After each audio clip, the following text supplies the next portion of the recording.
అలా చెప్పండి నందిగామ సంబంధించి నామినేషన్ దాఖలు చేశారు మొండితోక జగన్మోహన్ గారు. అంటే గత ఎమ్మెల్యేతో పోలిస్తే మొండితోక జగన్మోహన్ గారు అభివృద్ధి చేశారా నందిగామ నియోజకవర్గాన్ని? ఈరోజు నందిగామ ప్రజలు ఎటువంటి అభిప్రాయాన్ని వ్యక్తపరుస్తున్నారు ఈ యొక్క ప్రభుత్వం పైన? ఈరోజు మీరు కనుక నామినేషన్ చూసినట్టయితే మీకే అర్థమయ్యేదన్నా. మొన్న వాళ్ళ నామినేషన్ జరిగింది, దానికి మూడింతల జనం ఈరోజు మా డాక్టర్ గారి నామినేషన్కి వచ్చారు. ఒకటే మాట, మళ్ళీ డాక్టర్ గారే గెలుస్తారు, మినిస్టర్ కూడా అవుతారు. ఇది నందిగామ పట్టణ ఎంత డెవలప్ అయిందో మా అందరికీ తెలిసిన విషయం. నందిగామ పట్టణమే కాదు, నందిగామ నియోజకవర్గం మాత్రం డాక్టర్ గారు పక్కన నిలబడుతుంది. అత్యధిక మెజార్టీతో గెలిచి మినిస్టర్ కూడా సాధిస్తారని చెప్పేసి నేను అంటున్నాను. అంటే ప్రజలకి ఆయన అందుబాటులో ఉంటారా? అంటే ప్రజల సమస్యలు ఏమైనా ఉన్నాయంటే వెంటనే పరిష్కరిస్తారా? లేదంటే రేపు ఎల్లుండి రమ్మని అలా ఏమైనా చెప్తారా? 5 సంవత్సరాల్లో అన్న, 5 సంవత్సరాల్లో ప్రతి గడపని 3 సార్లు టచ్ చేసిన వ్యక్తి ఏమైనా ఉన్నారంటే మా మొండితోక జగన్మోహన్ రావు గారు మాత్రమే.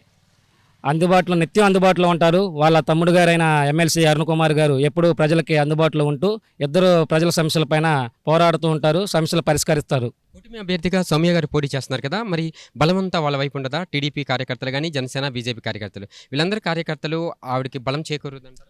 నందిగామ వాళ్ళు అనుకోవటానికి టీడీపీ కంచుకోట అనుకుంటారన్న. ఆ టీడీపీ కంచుకోటనే బద్దలు కొట్టి 2019లో అసెంబ్లీలో మా డాక్టర్ గారు అడుగుపెట్టి నందిగామ గడ్డ మీద వైసీపీ జెండాను రెపరెపలాడిచ్చారు.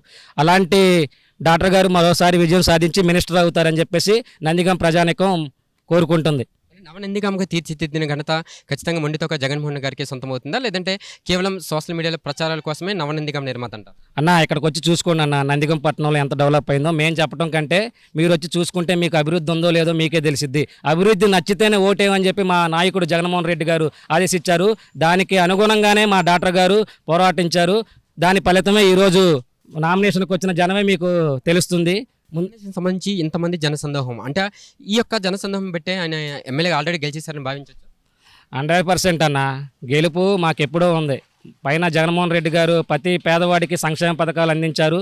దానికి అనుగుణంగా మా డాక్టర్ గారు ఇక్కడ ప్రజల్లో నిత్యం అందుబాటులో ఉండి ప్రతి ప్రజల సమస్యలను తీర్చడానికి మాకు అందుబాటులో ఎప్పటికప్పుడు ఉంటూ నందిగామకి కృషి చేశారు. కాబట్టి మరొకసారి ప్రజానీకం అంతా డాక్టర్ గారికే ఓటేయడానికి సిద్ధంగా ఉంది.